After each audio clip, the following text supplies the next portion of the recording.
परिवार में आपने देखा होगा कि लड़कों को कम से कम ये तो होता है कि जब तक नौकरी ना मिले उनको ये तो एक छूट होती है कि आप कितना भी पढ़ सकते हो, और जब तक नहीं पढ़ोगे तब तक कोई समस्या भी आप लोगों को नहीं होती है, आपको पढ़ना पड़ेगा। लेकिन लड़कियों के साथ अक्सर एक बड़ी समस्या है, इन लोगों के पास समय बहुत कम होता है। शायद एक शब्द जो है वो इनके अंदर दिमाग में चल रहा होता है लगातार कि अगर जल्दी तुम्हारी नौकरी नहीं लगी तो तुम्हारी शादी कर देंगे। और ये शब्द बहुत बड़ा होता है, इतना भारी होता है कि इतना पढ़ाई का बोझ नहीं है जिस शब्द का डर है, ये शब्द बहुत भारी होता है। तो उसी को लेकर मेरी माता पिता से एक गुजारिश है यहाँ से कि किसी ने कहा है कि अगर दुल्हन बनाने से पहले मुझे सक्षम भी बनाते तो, एक पिता से गुजारिश है कि अगर दुल्हन बनाने से पहले मुझे सक्षम भी बनाते तो मुझे जलना नहीं पड़ता अगर किताबें ना जलाते तो।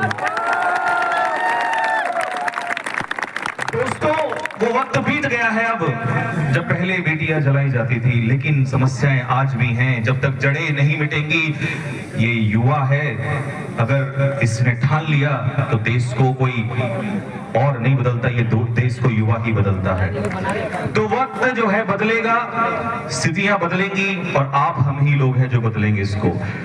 तो मैं इसके आगे फिर इसे कंटिन्यू करता हूं एक बार फिर से कि अगर दुल्हन बनाने से पहले मुझे सक्षम भी बनाते तो, ये समझ रहे हैं ये उस बेटी की पीड़ा है जिसको बहुत जबरदस्ती जल्दी अगर नहीं पढ़ोगी तो आपकी शादी करवा दी जाएगी, और सपने उड़ान भरने के हर एक बेटी के होते हैं। तो अगर दुल्हन बनाने से पहले मुझे सक्षम भी बनाते तो मुझे जलना नहीं पड़ता अगर किताबें ना जलाते तो। जमाने से हारे हैं आप और मैं आपसे हारी। एक बाप मजबूरी में करता ही है, क्यों कि उसे भी समाज की जो एक समस्या है वो अपने मन से दबाव नहीं डालता किसी बेटी के ऊपर, वो समाज जो डलवाता है उसके चक्कर में वो समस्या उसके लिए होती है। तो वो लड़की क्या कह रही है, वो समझ रही है उस पिता की समस्या को कि जमाने से हारे हैं आप और आपसे मैं हारी, क्योंकि पिता के आगे लड़ नहीं सकती है, बोल नहीं सकती है वो। तो जमाने से हारे हैं आप और आपसे मैं हारी, मजा तो तब था हम मिलकर जमाने को हराते तो।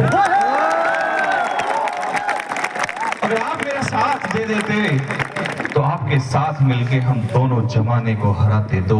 और लास्ट में अगर लाइनें छू जाएं तो एक बार तालियों की गूंज पूरे भारतवर्ष की बेटियों के कान तक चली जाए। सुना है बेटियां आंगन की चिड़िया होती हैं बाबा, सुना है कि बेटियां आंगन की चिड़िया होती हैं।